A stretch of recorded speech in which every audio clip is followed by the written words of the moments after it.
The plasma round screamed overhead as Lieutenant Zara Keth pressed her back against the twisted remains of what had once been a supply transport. The metallic tang of ozone filled her nostrils, mixing with the acrid smoke that billowed across the hellscape that Kepler 442b had become. 3 days ago, this had been a peaceful mining colony. Now it was a graveyard. Status report, she barked in her comm unit, her voice barely audible over the constant thunder of enemy artillery. Perimeter is holding, but barely, came the strained voice of Sergeant Morrow from the eastern flank. We've lost another gun emplacement. The Zeltharii are pushing hard on Sector 7. Zara cursed on her breath. The Galactic Defense Coalition's 47th Expeditionary Force had been caught completely off guard when the Zeltharii hegemony launched their surprise assault on the Outer Rim colonies.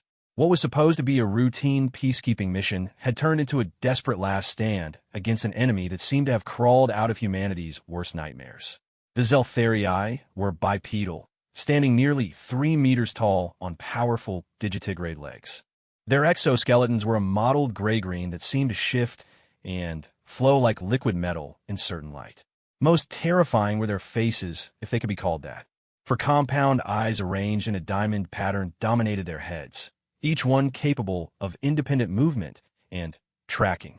Below the eyes, a circular maw lined with rotating rows of crystalline teeth could extend nearly half a meter when fully opened. But it wasn't their appearance that made them so dangerous. It was their technology. The Zeltharii wielded weapons that fired concentrated bursts of quantum energy, capable of tearing through the Coalition's finest armor as if it were paper. Their ships moved with an alien grace that defied conventional physics, and their soldiers seemed to anticipate every tactical move the Coalition forces made. "Ma'am, we're down to 40% ammunition reserves," reported Corporal Singh, sliding into cover beside her as another volley of enemy fire raked their position. "And medical is requesting immediate evacuation for the wounded. We got 17 critical cases that won't last another hour without proper treatment." Zara closed her eyes for a moment, trying to process the information while the weight of command pressed down on her shoulders. At 28, she was the youngest officer ever to lead a defensive operation of this magnitude, but age meant nothing when faced with extinction. The Coalition had sent 3 full battle groups to respond to the Zeltharii assault, but 2 had been destroyed in the initial engagement. The survivors of the 47th were all that stood between the alien invaders and the civilian population of 12,000 souls huddled in the underground shelters beneath New Geneva City. "Any word from command?" she asked, though she already knew the answer.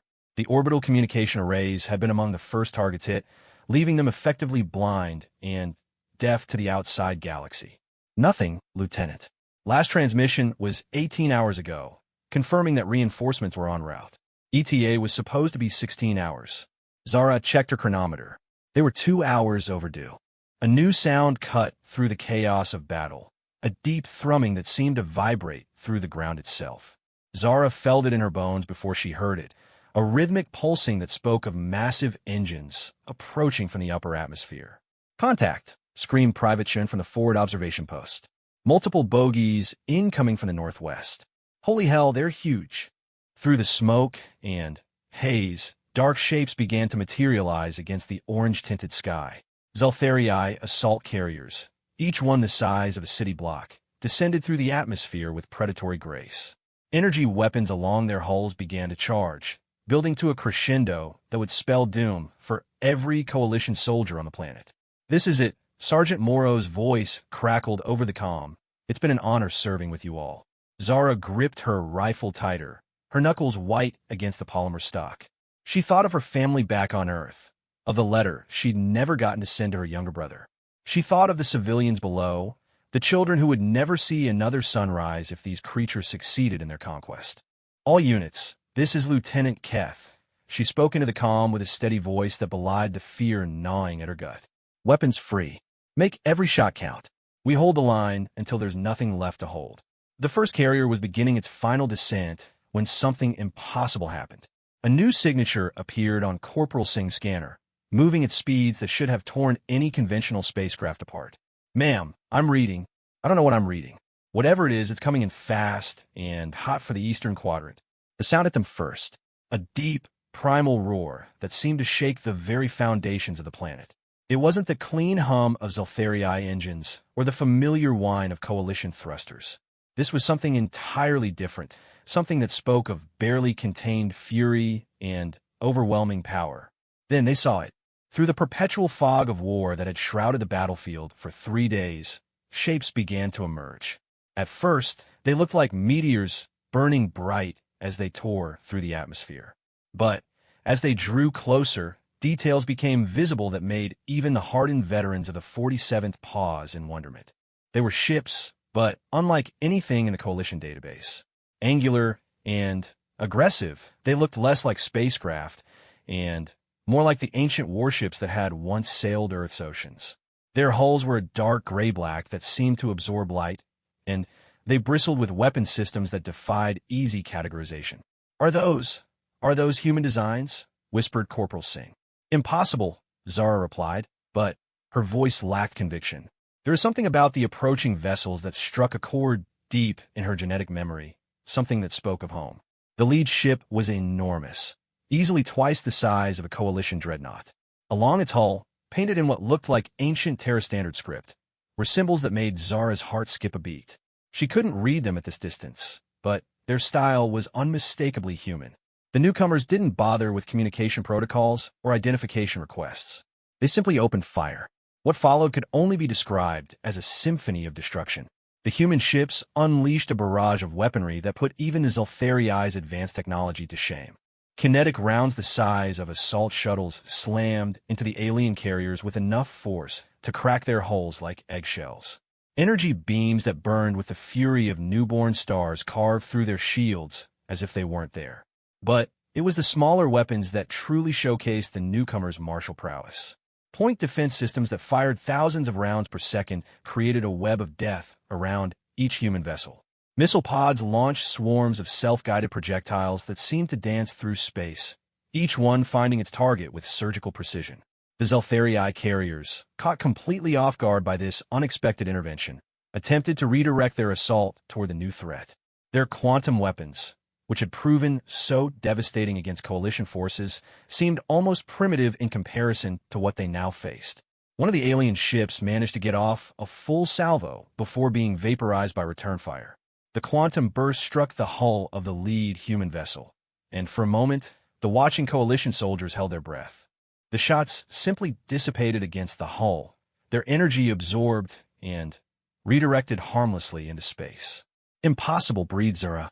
"Nothing can shrug off quantum fire like that." The human fleet wasn't content with simply destroying the carriers. As the massive alien ships began their death spirals toward the planet's surface, smaller vessels detached from the hulls of their motherships. These looked like dropships, but they moved with an agility that spoke of technology far beyond anything the Coalition had ever developed. "Ma'am," Corporal Singh's voice was tight with excitement. "I'm picking up a transmission. It's on an old Coalition frequency, but the encryption is strange." "Put it through," Zara ordered. Static filled the comm channel for a moment before a voice cut through the interference. It was human, definitely human, but there was something about the accent that seemed both familiar and alien at the same time. "Coalition forces, this is Battle Group Terra's Wrath, Terran Colonial Marines, 3rd Expeditionary Fleet.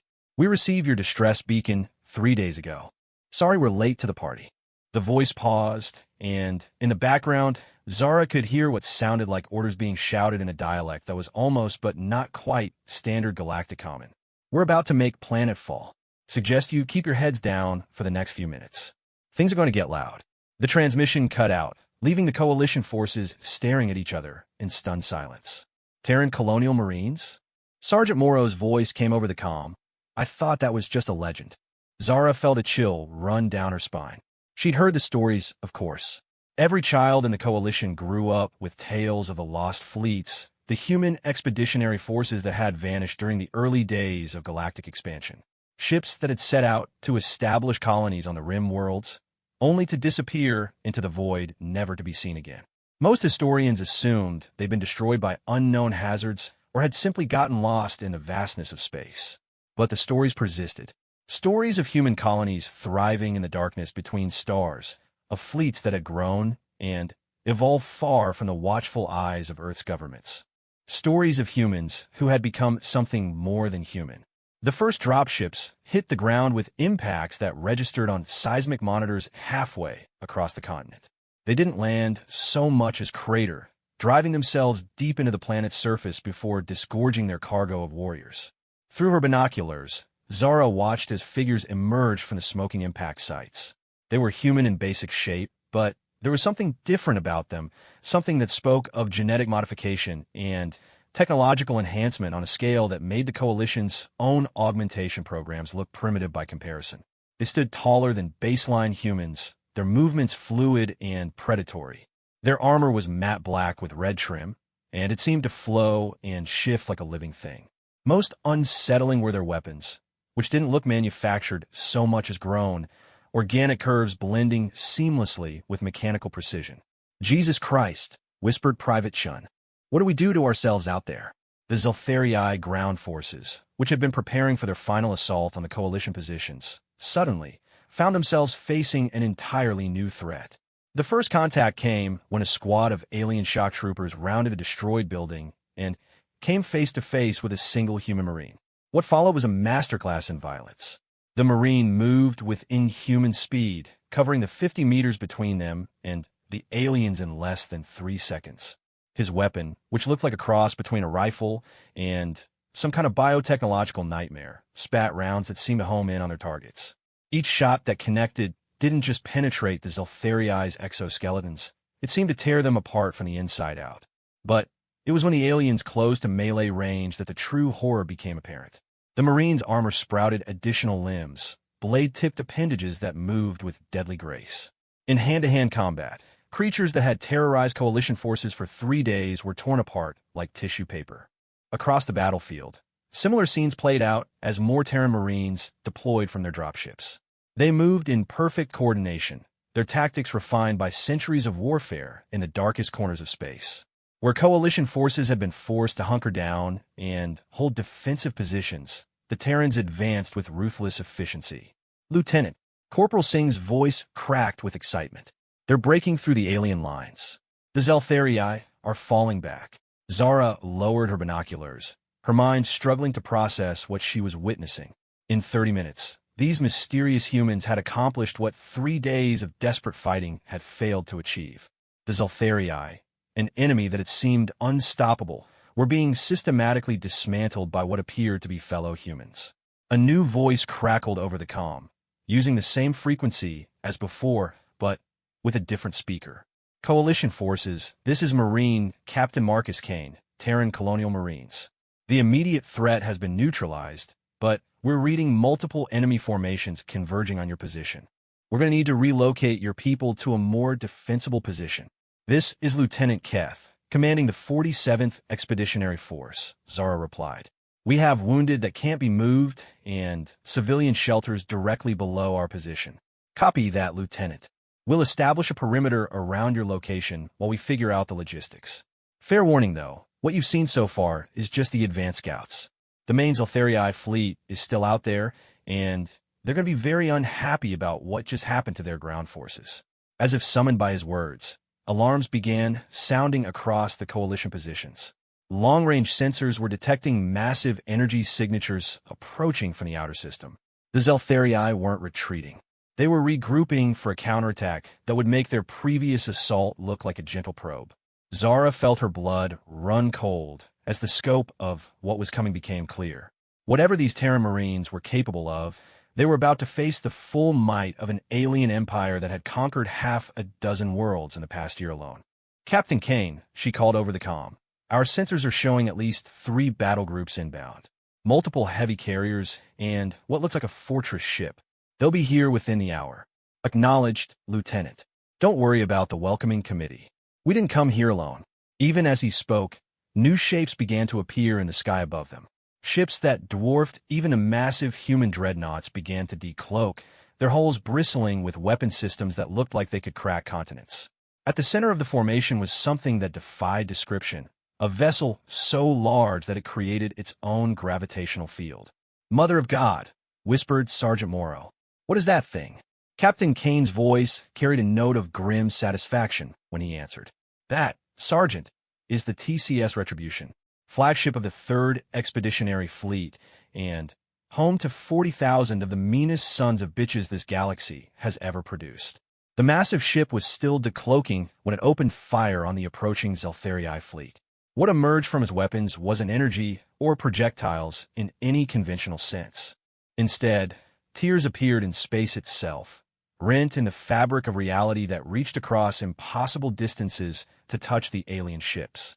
When the tears made contact, Zeltharii vessels simply ceased to exist.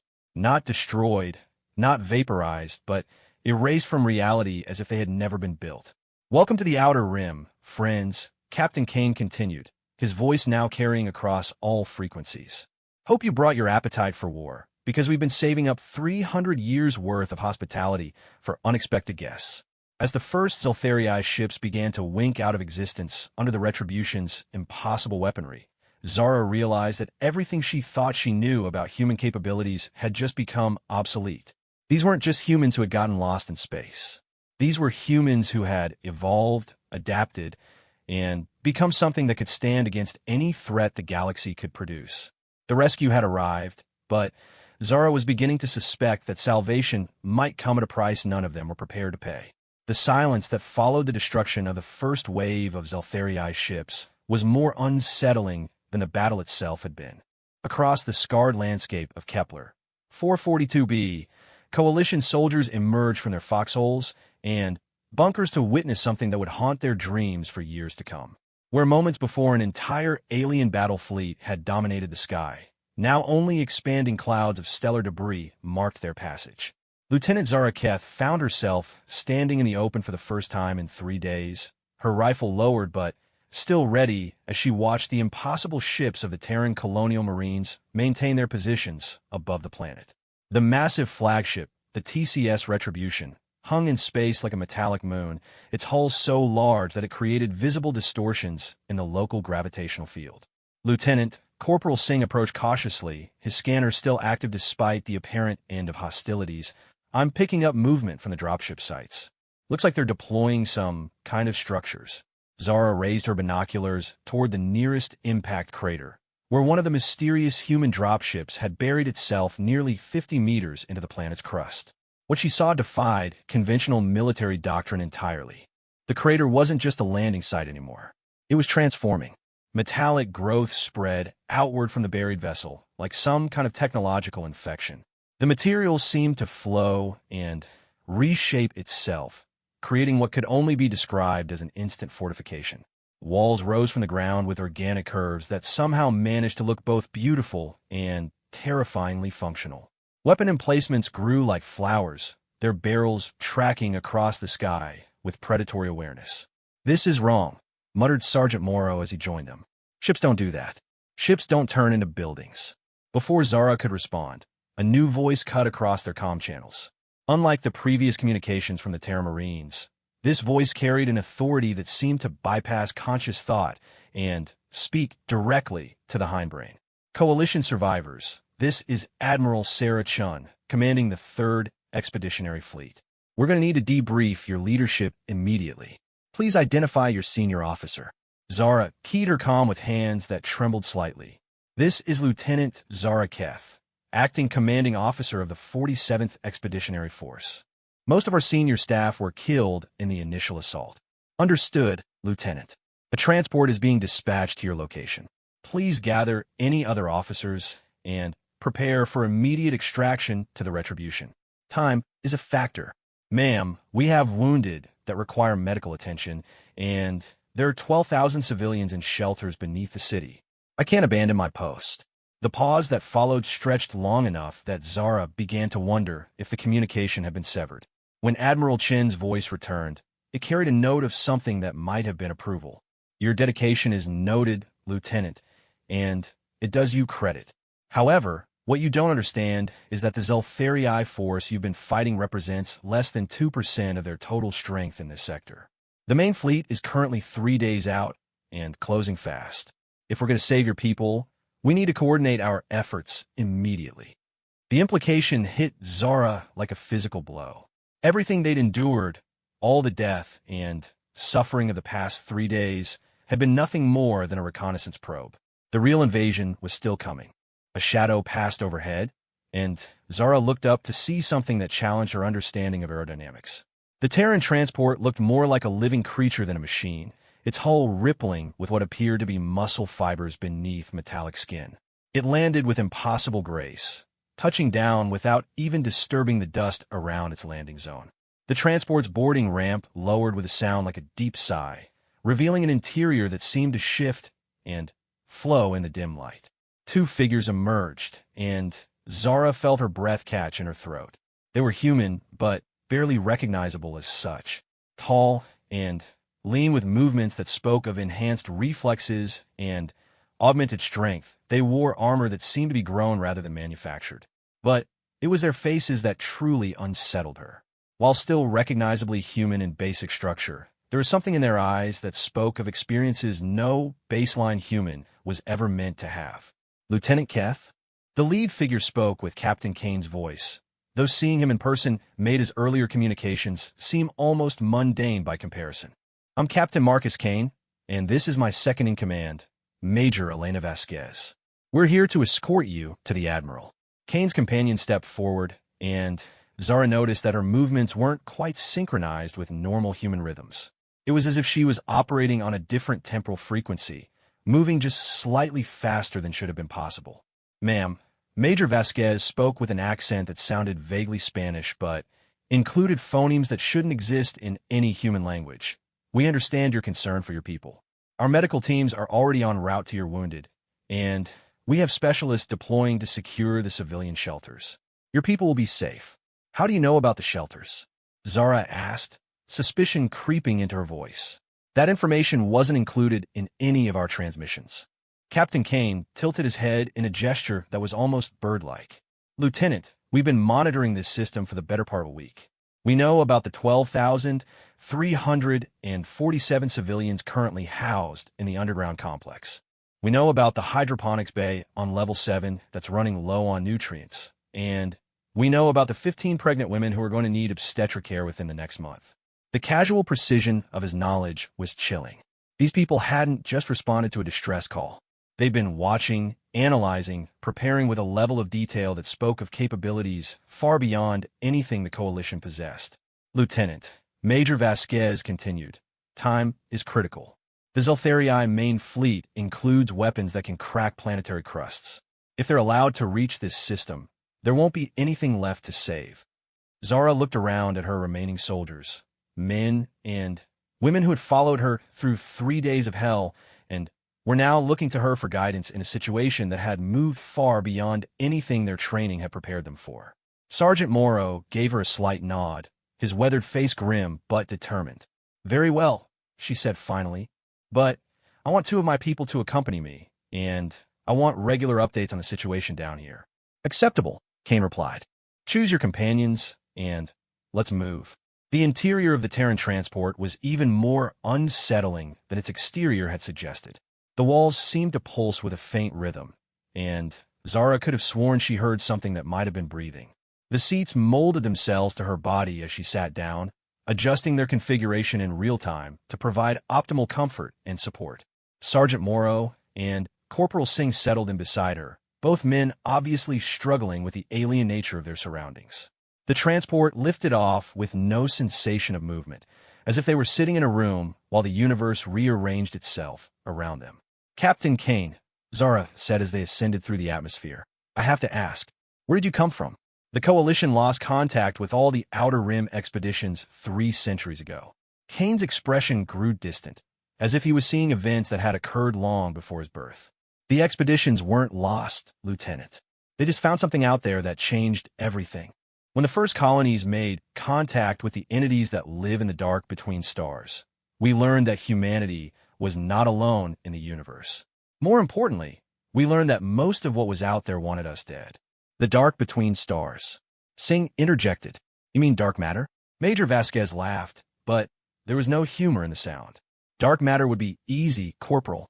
No, we're talking about things that exist in the spaces between dimensions, creatures that feed on the collapse of civilizations and the extinction of species. The Zeltharii are just their latest tools. The transport shuddered slightly as they passed through some kind of energy barrier, and suddenly, the retribution filled their viewports. Up close, the massive ship was even more impressive and terrifying than it had appeared from the planet's surface. Its hull stretched beyond the horizon in all directions, a landscape of weapon systems and defensive installations that could have housed millions of people. Jesus briatid moho. How is something that size even possible? The structural stress alone should tear it apart. It would, Kane agreed, if it were built using conventional materials and methods. The Retribution isn't just a ship, Sergeant. It's a living organism, grown from modified human genetic material and enhanced with technologies we acquired from our encounters with the entities. It thinks, it learns, it adapts.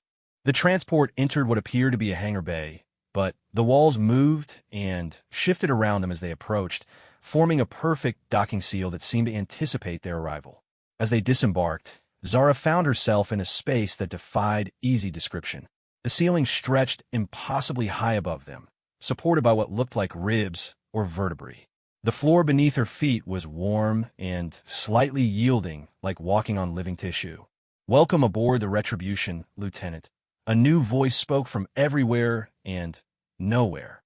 It was feminine and pleasant, but carried undertones that suggested vast intelligence operating on multiple levels simultaneously. "I am the ship's controlling intelligence. You may call me Sarah, though I am not the same Sarah as Admiral Chen." "The ship talks?" Singh whispered. "I am the ship," the voice replied with what might have been amusement.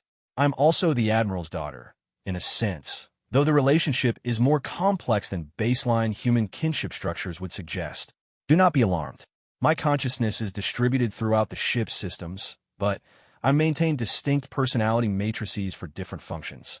They were led through corridors that seemed to pulse with their own internal lighting, past windows that showed impossible vistas of space twisted into non-Euclidean geometries. Other crew members passed them in the corridors, and Zara began to notice the variety of modifications that had been made to the human form. Some were subtle, enhanced reflexes, and improved sensory organs. Others were more dramatic, additional limbs, crystalline implants that pulsed with internal light, skin that shifted color and texture in response to unknown stimuli. "My God," Morrow muttered under his breath. "What did we become out here?" "We became what we needed to become," Major Vasquez replied without looking back. "When you're fighting for the survival of your species against entities that treat the laws of physics as suggestions, you adapt or you die. We chose to adapt." The bridge of the Retribution was unlike anything in the Coalition fleet manuals. There was no central command chair, no traditional stations with keyboards and displays. Instead, the crew seemed to interface directly with the ship through what looked like neural connections, their consciousness blending with the vessel's distributed intelligence to create a hybrid decision-making matrix. Admiral Sarah Chun stood at the center of it all, and Zara immediately understood why her voice had carried such authority. The Admiral wasn't just the commanding officer of the ship. She was part of it, connected to its consciousness through a web of crystalline filaments that extended from her skull and spine. When she turned to greet the Coalition officers, her eyes held depths that spoke of experiences spanning multiple lifetimes. "Lieutenant Keth," the Admiral said, her voice carrying the same dual nature as the ship's AI. "Thank you for coming. I wish we could have arrived sooner, but we were engaged with the Zeltharii harvest fleet in the Vega system. The timing of their offensive suggests coordination on a galactic scale." "Admiral," Zara replied, struggling to maintain military bearing in the face of technologies that challenged her understanding of reality. "My people need to understand what we're facing. The Zeltharii have been presented to us as an aggressive alien species expanding their territory. But based on what your people are saying, there's more to this." Admiral Chen nodded, and the bridge around them began to shift and change, walls becoming transparent to reveal holographic displays that showed star maps spanning thousands of light years. Red zones indicated areas under Zeltharii control, and Zara felt her heart sink as she realized the scope of the invasion. "The Zeltharii are not the real enemy, Lieutenant. They're soldiers bred and modified by entities we call the Devourers. The Devourers exist partially outside our normal space-time, feeding on the collapse of civilizations and the extinction of intelligent species. They've been responsible for the disappearance of at least 37 different species over the past million years." The display zoomed in to show the Coalition's core worlds, including Earth itself.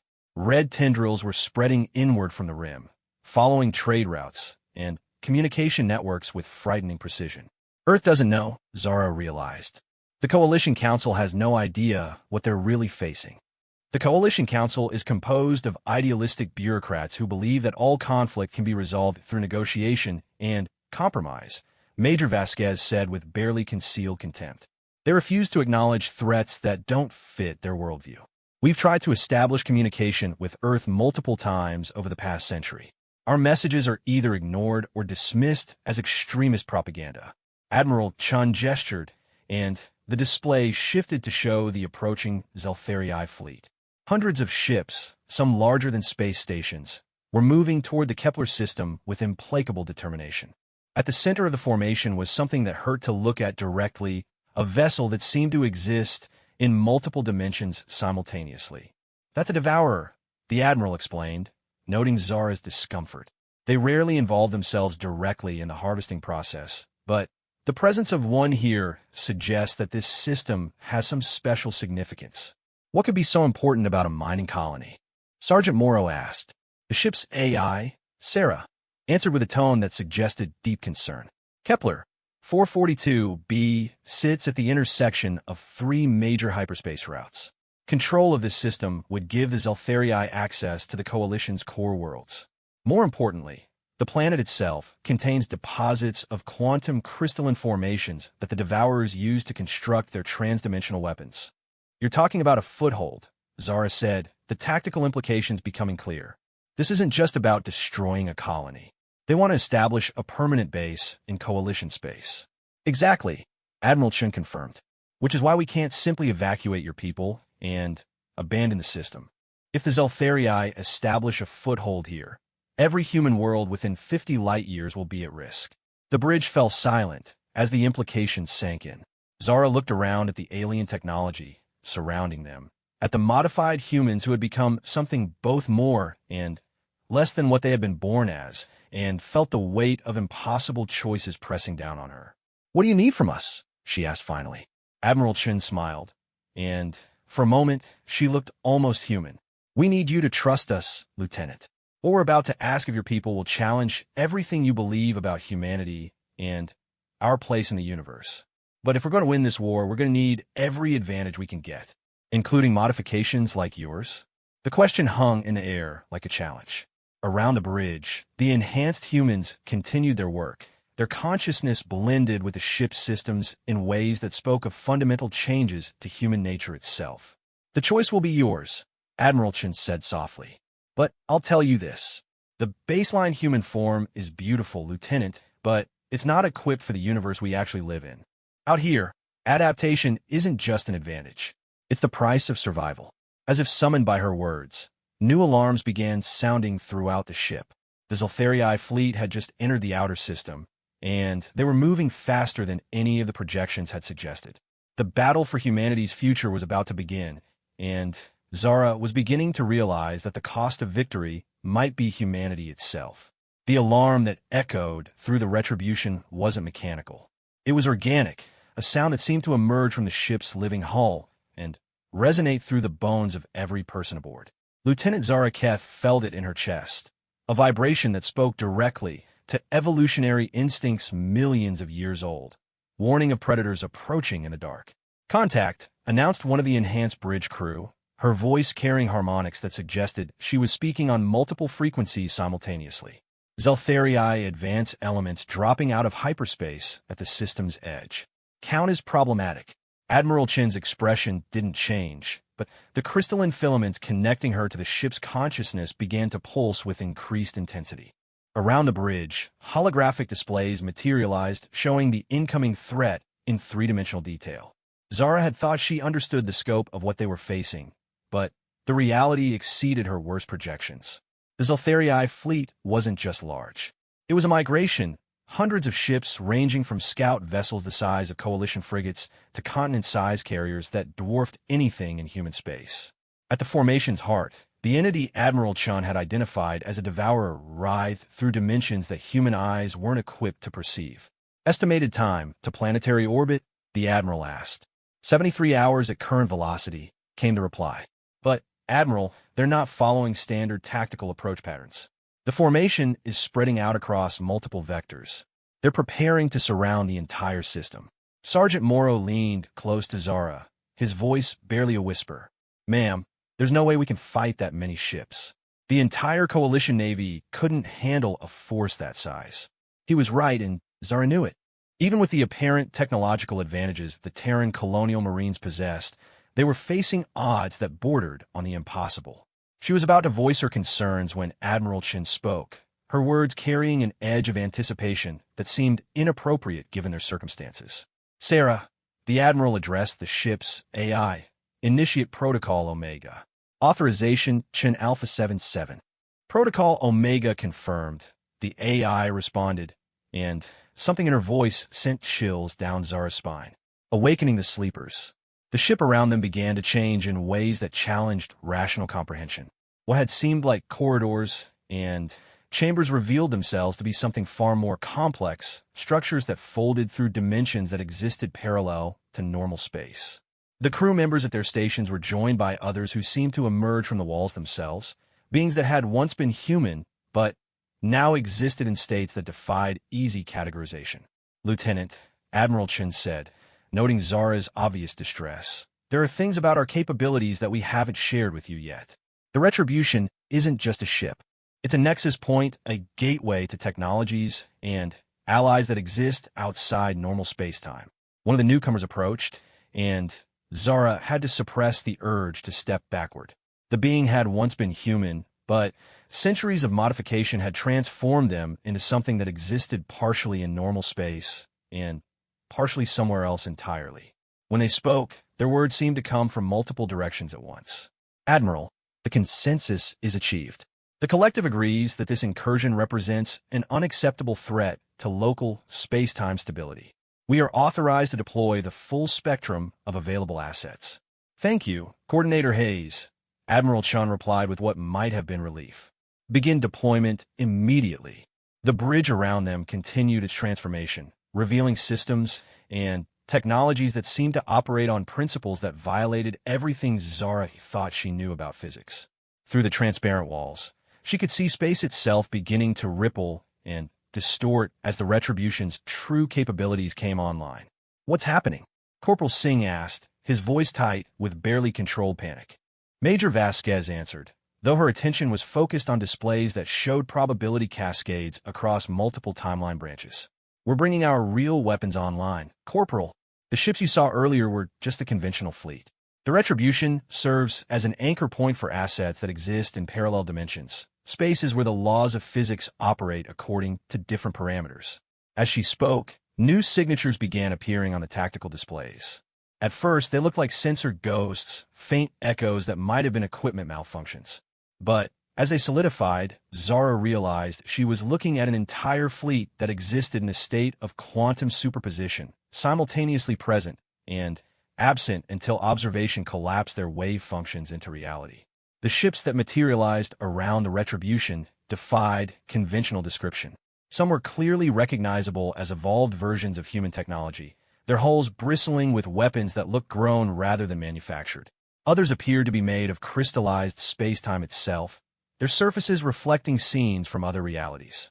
Most disturbing were the vessels that seemed to exist as pure information, mathematical constructs that had somehow achieved independent consciousness. Jesus Christ, Morrow breathed.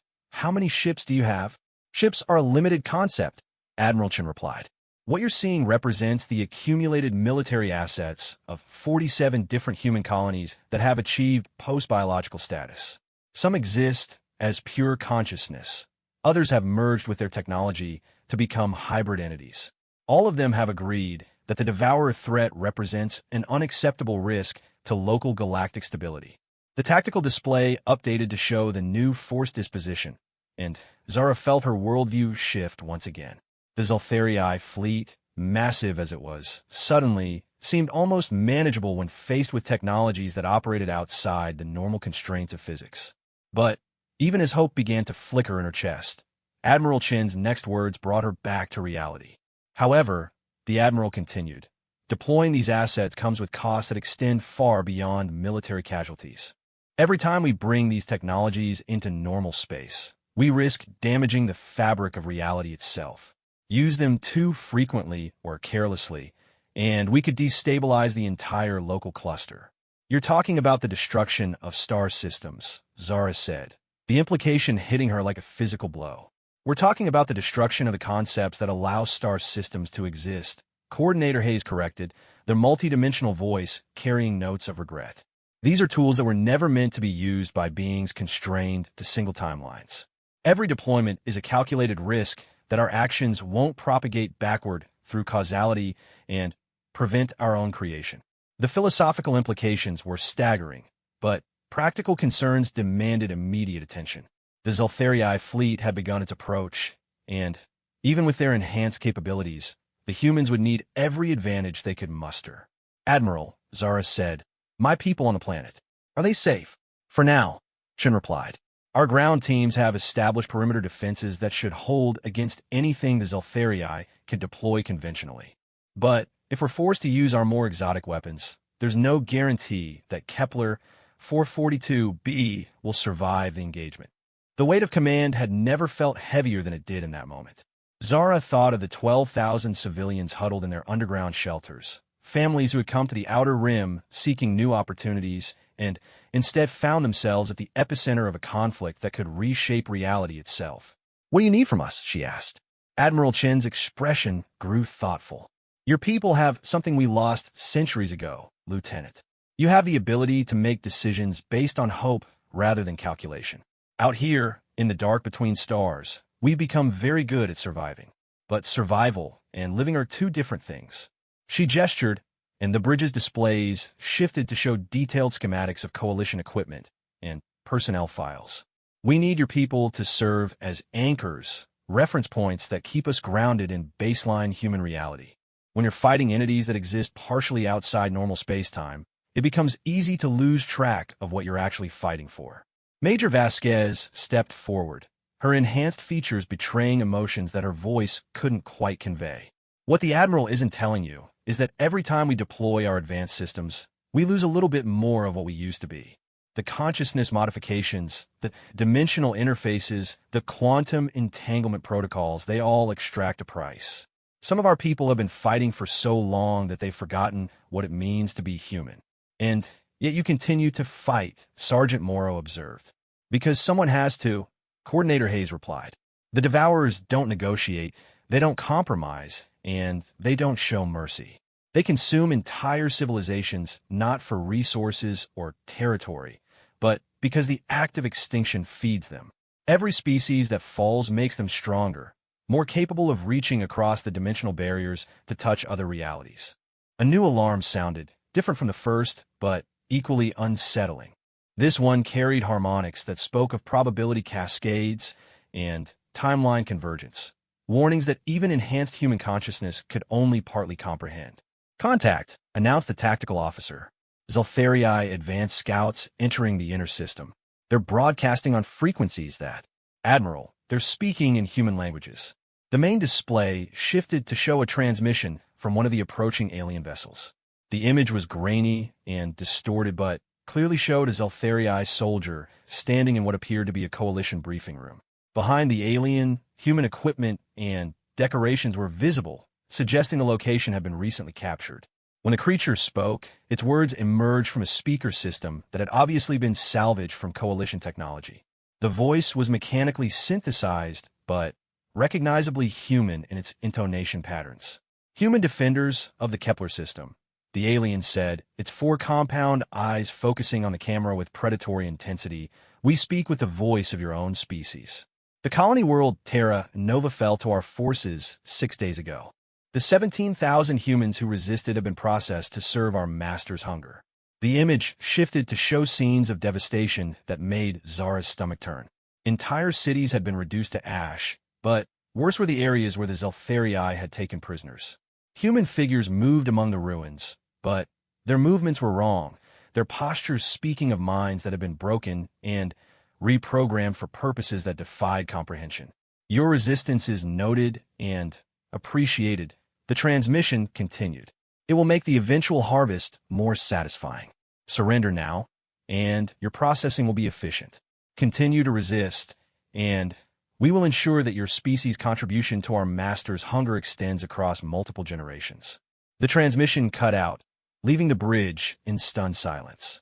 Zara found herself gripping the edge of a console hard enough that her knuckles had gone white, rage and horror warring for dominance in her mind. "Terra Nova," she whispered. That was a core world. 2 million people. 2 million people who are now weapons in the Zeltharii arsenal, Admiral Chun said grimly. "The Devourers don't just kill their victims, Lieutenant. They transform them, turn them into extensions of their own consciousness. Every human they capture becomes another tool for hunting down the survivors." The tactical displays updated again, showing the true scope of the approaching threat. Mixed in with the Zeltharii vessels were ships of obviously human origin, coalition designs that had been corrupted and modified for purposes their original builders had never intended. The fleet bearing down on them wasn't just alien. It was a perversion of humanity itself, turned against everything it had once stood for. "My God," Corporal Singh breathed, "they're turning us into them." "Not turning," Coordinator Hayes corrected, their multidimensional voice carrying notes of ancient grief. "The consciousness that was human still exists within those shells. It's aware, it understands what it's being forced to do, but it can't resist. For the victims, death would be a mercy, but that mercy is denied them." The implication struck Zara like a physical blow. If the Zeltharii reached Earth, if they broke through the Coalition's defenses and began their harvest, they wouldn't just be facing extinction. They'd be facing an eternity of consciousness trapped within bodies that served enemies they despised. "Admiral," Zara said, her voice steady despite the emotions raging within her, "whatever the cost, whatever we have to become, we can't let that happen to Earth. To any of the core worlds." Admiral Chin nodded, her crystalline interfaces pulsing with increased activity as she interfaced more deeply with the ship's consciousness. Around them, the bridge continued its transformation, revealing systems that existed in states of quantum uncertainty until the moment they were needed. "Then, we make our stand here," the Admiral announced. "Sarah, begin deployment of the Omega protocols. All ships, prepare for engagement." This is where the line gets drawn. The ship around them responded with what could only be described as enthusiasm, its living systems singing with harmonics that spoke of weapons charging and dimensional barriers being dissolved. In the distance, space itself began to twist and fold as technologies that existed beyond the normal universe prepared to enter the fight. The battle for humanity's future was about to begin, and Zara was starting to understand that victory might require them to sacrifice the very thing they were fighting to preserve. Reality tore open like fabric. Lieutenant Zara Keth watched from the bridge of the Retribution as space itself became a battlefield where the fundamental laws of physics served as weapons and the boundary between matter and energy dissolved into probability clouds. The Zeltharii fleet had entered the inner system expecting to face conventional human resistance. Instead, they encountered technologies that challenged the very concept of existence. The first engagement began when a Zeltharii scout ship attempted to scan one of the human vessels that existed in quantum superposition. The moment the alien sensors made contact, the scout simply ceased to exist. Not destroyed, not vaporized, but retroactively removed from the timeline so completely that even the electromagnetic radiation it had emitted vanished from the surrounding space. "What just happened?" Sergeant Morrow asked, his voice tight with strain. Major Vasquez monitored displays that showed probability cascades across multiple dimensional matrices. The scout ship attempted to observe a quantum entity in a state of controlled uncertainty. The observation collapsed the wave function in a way that invalidated the observer's existence. Cause and effect worked backward to prevent the scan from ever occurring. Zara felt her mind struggling to process concepts that human language wasn't equipped to describe. Around them, the bridge crew worked with technologies that required them to think in multiple timelines simultaneously, their enhanced consciousness interfacing with systems that existed partially outside normal space-time. The Zeltharii response was swift and terrifying. Instead of retreating in the face of incomprehensible losses, they accelerated their advance, their ships spreading out to form a three-dimensional net that enclosed the entire inner system. At the formation's center, the Devourer entity began to manifest more fully in normal space, its presence warping gravity wells and bending light around itself. "Admiral," reported the tactical officer, "the Devourer is initiating some kind of resonance cascade. It's trying to destabilize our dimensional anchor points." Admiral Chen's crystalline interfaces flared with activity as she processed information from across multiple reality streams. "It's learning from the engagement. The entity is adapting our own techniques, trying to force our quantum assets back in a normal space where they'll be vulnerable to conventional attack." The bridge around them shuddered, not from physical impact, but from ontological stress as competing versions of reality try to occupy the same conceptual space. Through the transparent walls, Zara could see space itself rippling like water, stars shifting position as the fundamental constants of physics fluctuated under the strain of the engagement. "How is that possible?" she asked, fighting off a wave of nausea as her inner ear tried to process movement through dimensions that didn't technically exist. "The Devourers exist primarily in what we call metaspace," Coordinator Hayes explained, their multidimensional voice carrying harmonics of deep concern. "They feed on the collapse of order into entropy, the dissolution of organized systems into chaos.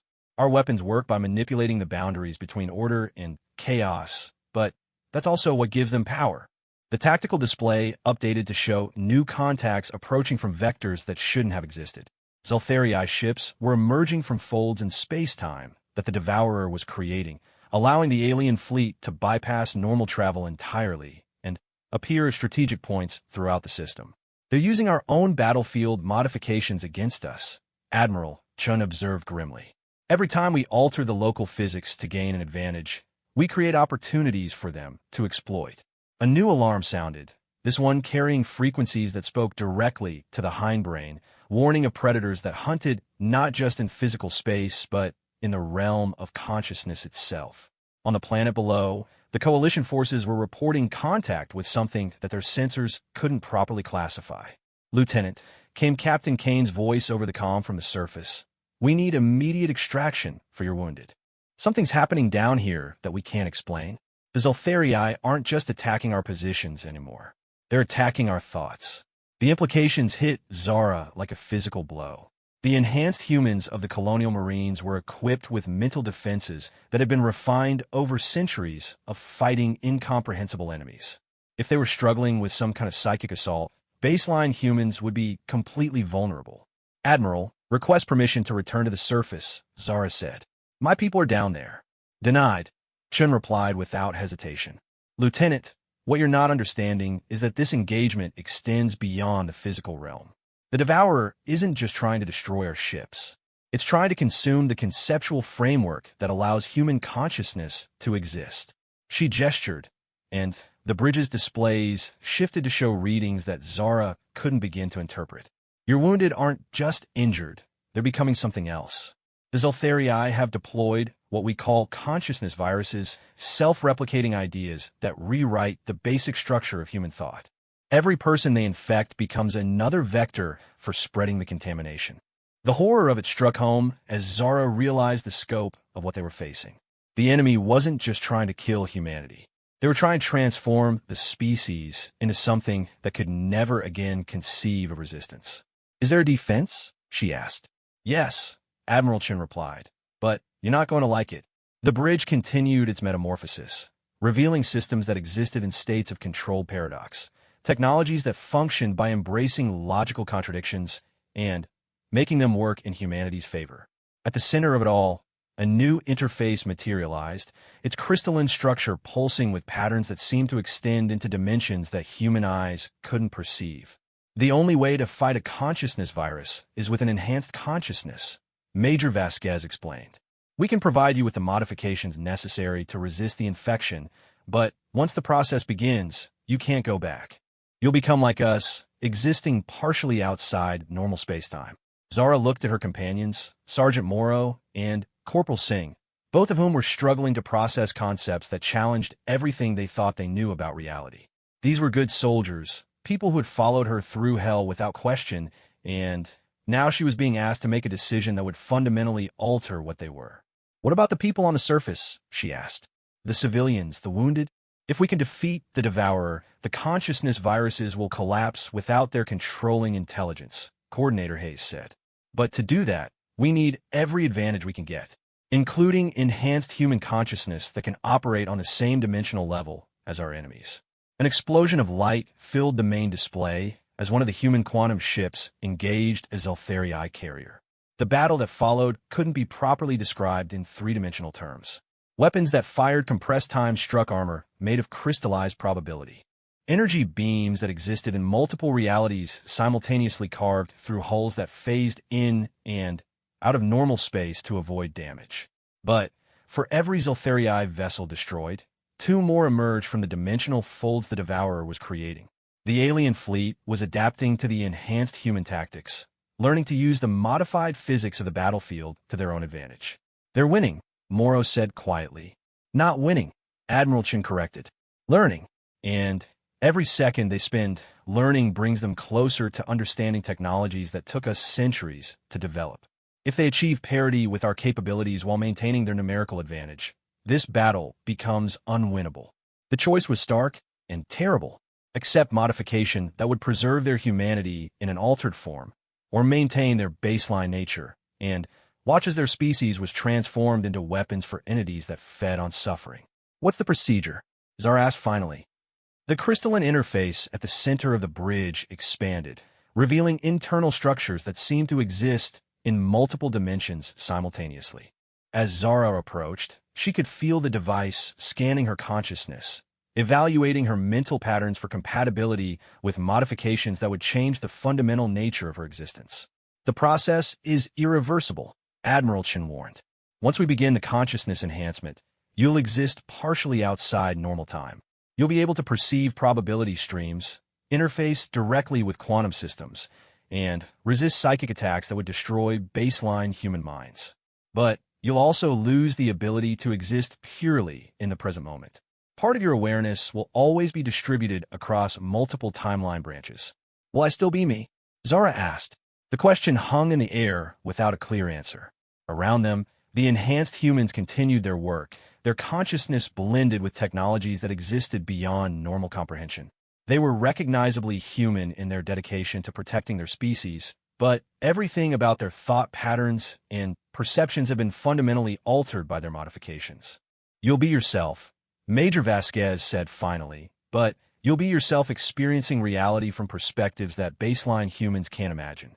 The person you're now will always exist as a core identity, but it will be surrounded by layers of enhanced perception and capability." Sergeant Morrow stepped forward, his weathered face grim but determined. "Man, whatever you decide, Singh and I are with you. We've followed you this far. We're not backing down now." Corporal Singh nodded agreement, though his hands trembled slightly as he approached the interface. "Besides," he said with forced humor, "how much weirder can things get?" As if summoned by his words, new alarms began sounding throughout the ship. The Devourer had completed its analysis of the enhanced human technologies and was beginning to deploy countermeasures. Space around the alien entity began to fold in on itself, creating zones where the laws of physics operated according to rules that favored entropy over order. "It's adapting faster than we anticipated," Admiral Chin announced. "All quantum assets are reporting system instabilities. The Devourer is using our own dimensional manipulations to create zones where our enhanced technologies can't function." The tactical situation deteriorated rapidly as human ships found themselves forced back into normal space-time, where they became vulnerable to conventional Zeltharii weapons. The advanced fleet that had seemed so formidable was being systematically neutralized by an enemy that learned and adapted with terrifying efficiency. "Time's up," Chin said grimly. "If we're going to do this, it has to be now." Zara placed her hand on the crystalline interface, feeling the alien technology interface with her nervous system. The sensation was unlike anything she had ever experienced, as if her consciousness was being gently pulled apart and examined by intelligences that existed on scales she couldn't comprehend. "Begin the enhancement," she said. The world exploded into possibility. Suddenly, Zara wasn't just existing in the present moment. Her consciousness expanded to encompass probability streams extending into past and future, showing her the potential outcomes of every decision and the cascading consequences that rippled through cause and effect. She could perceive the battle not as a series of individual engagements, but as a vast pattern of choices and reactions playing out across multiple dimensions. Beside her, Morrow and Singh were undergoing their own transformations, their minds expanding to accommodate perceptions that no baseline human was equipped to handle. She could feel their consciousness touching hers, creating a network of enhanced awareness that interfaced seamlessly with the ship's distributed intelligence. "Welcome to the next stage of human evolution," Admiral Chin said, though her words came through channels that existed outside normal speech. "Now let's show these cosmic parasites what happens when humanity decides to stop playing by the rules."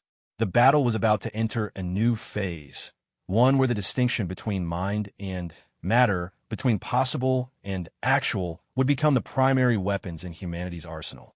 And for the first time since the engagement began, Zara felt something that might have been hope. Lieutenant Zara Keth existed in all moments simultaneously. Her consciousness, no longer bound by linear time, perceived the battle as a vast crystalline structure of cause and effect extending through past, present, and future.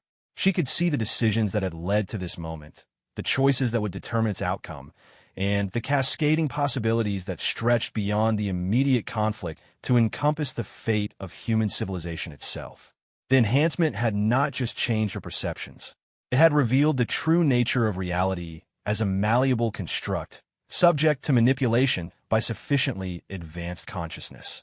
Around her, Sergeant Morrow and Corporal Singh were adapting to their own transformations, their enhanced minds interfacing with the Retribution's quantum systems in ways that baseline human thought could never achieve. Status report.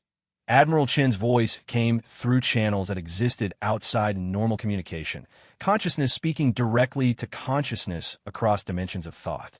"Integration complete," Zara replied, surprised to find that her words carried harmonics extending through probability space.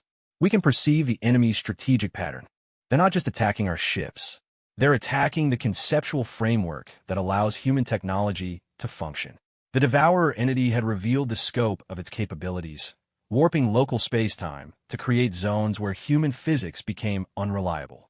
Within these areas, the enhanced technologies of the colonial marines functioned erratically or not at all, forcing the human fleet to rely on increasingly primitive systems to maintain the battle. But the consciousness enhancement had provided new insights into the enemy's nature. The Devourer wasn't just an alien intelligence. It was a personification of entropy itself, a manifestation of the universe's tendency toward maximum disorder given sentence and purpose. It fed on the collapse of complex systems, growing stronger as civilizations fell and knowledge was lost. "It's trying to create a cascade failure," Coordinator Hayes observed, their multidimensional awareness interfacing with the tactical data streams. "If it can destabilize enough of our quantum anchor points, the resulting paradoxes will propagate backward through causality and prevent our technology from ever being developed." The horror of the strategy became clear. The Devourer wasn't content with destroying humanity's current military capabilities. It wanted to retroactively eliminate the possibility that those capabilities could ever exist, trapping human civilization in a state of technological stagnation that would make them easy prey for future harvests. "Admiral," Zara said, her enhanced consciousness processing probability matrices that extended across multiple timeline branches, "I can see a solution, but it requires a sacrifice that goes beyond individual lives." Chen's crystalline interfaces pulsed with increased activity as she accessed deeper levels of the ship's consciousness. "Explain." The Devourer draws power from disorder and collapse. But consciousness enhancement operates on the opposite principle, creating order from chaos through directed will. If we can coordinate enough enhanced minds in a unified pattern, we might be able to force a localized reversal of entropy. The implications of what she was suggesting struck the bridge crew with varying degrees of horror and fascination. Entropy reversal wasn't just theoretical physics. It was a fundamental violation of the universe's operating principles, possible only through the application of consciousness on scales that transcended individual awareness. "You're talking about forcing evolution," Major Vasquez realized. "Not just biological evolution, but consciousness evolution, accelerating human mental development by orders of magnitude in a matter of minutes. The process would be irreversible," Admiral Chen warned. "And there's no guarantee that what emerges would still be recognizably human. We could win the battle and lose our species in the process.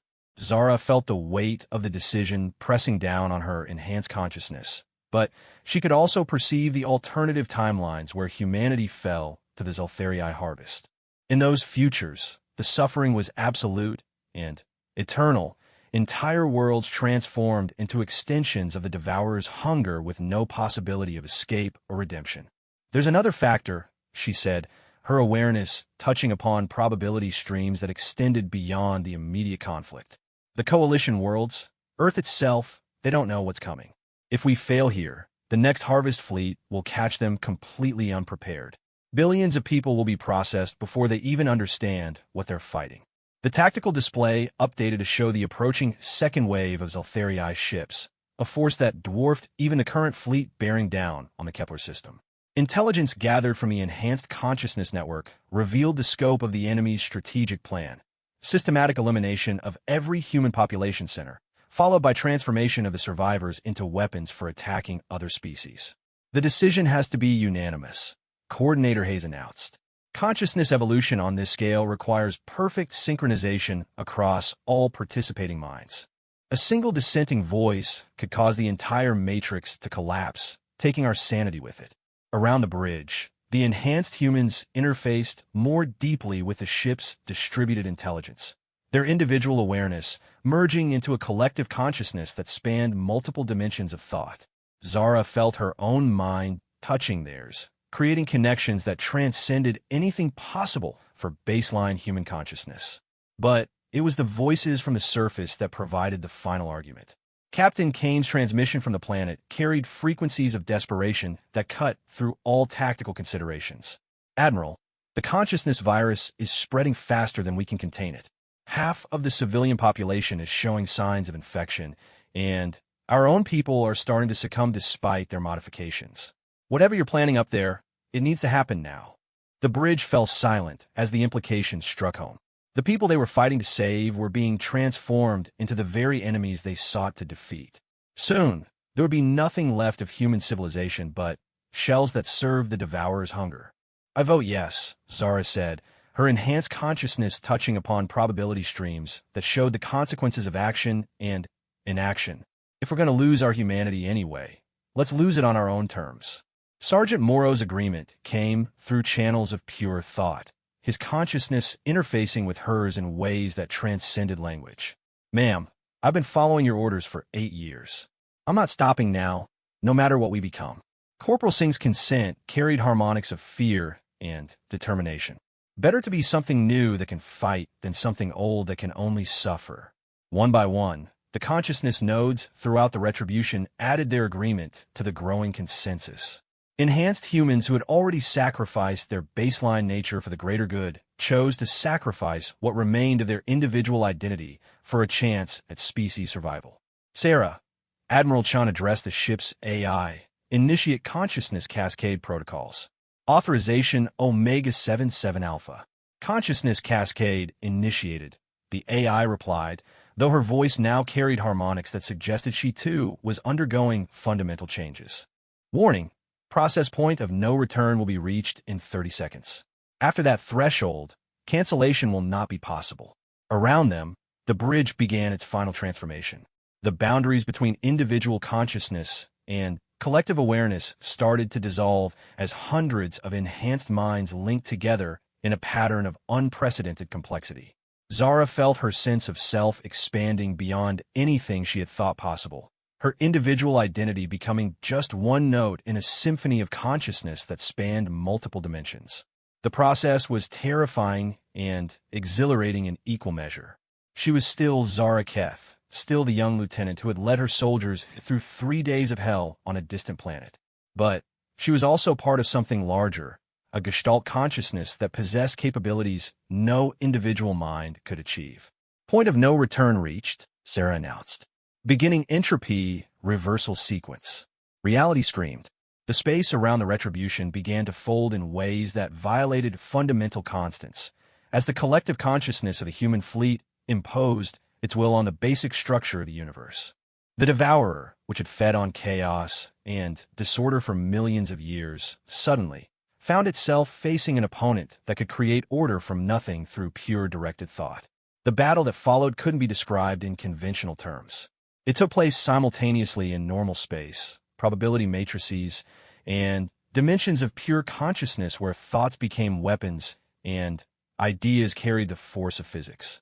The enhanced human collective struck at the Devourer across multiple levels of reality, attacking not just its physical manifestation, but the conceptual framework that allowed it to exist. But the entity fought back with desperate fury, unleashing weapons that attacked the very notion of organized thought. Reality warped around competing definitions of what was possible, as two incompatible versions of physics try to occupy the same space. It's learning, Major Vasquez reported, her individual voice somehow distinct within the collective consciousness. The Devourer is adapting to our consciousness patterns, trying to create paradoxes that will force us back into linear time. The tactical situation grew more desperate as the alien entity began to understand the nature of the collective consciousness arrayed against it. Where brute force had failed, it began deploying weapons of pure logic, paradoxes designed to trap enhanced minds in recursive loops that would eventually lead to madness. But the human collective had advantages that the Devourer couldn't comprehend. Where the entity sought to impose order through domination, human consciousness created order through cooperation.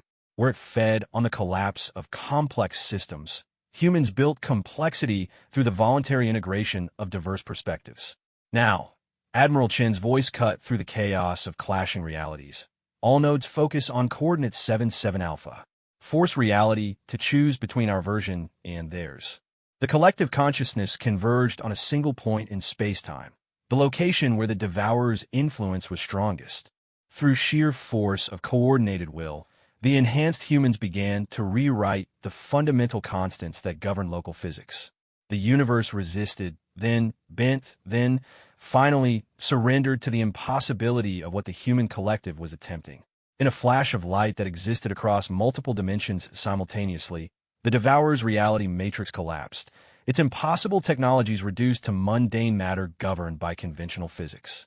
The entity itself, deprived of the dimensional distortions that allowed it to exist partially outside normal space, found itself fully manifested in baseline reality, where it was vulnerable to conventional attack.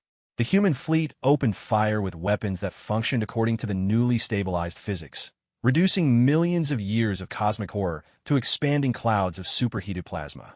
But victory came at a cost that extended far beyond simple casualties. As the collective consciousness began to disperse, Zara found herself fundamentally changed in ways that would take years to fully understand. She was still recognizably human, but her awareness now extended across probability streams that baseline consciousness couldn't perceive. She would never again exist purely in the present moment. "Status report," she said, surprised to find that her voice carried harmonics extending through dimensions of thought. "Zeltharii, fleet in full retreat," reported the tactical officer, though her words came through channels that existed outside normal speech. The consciousness viruses have collapsed without their controlling intelligence. Civilian populations are showing signs of recovery.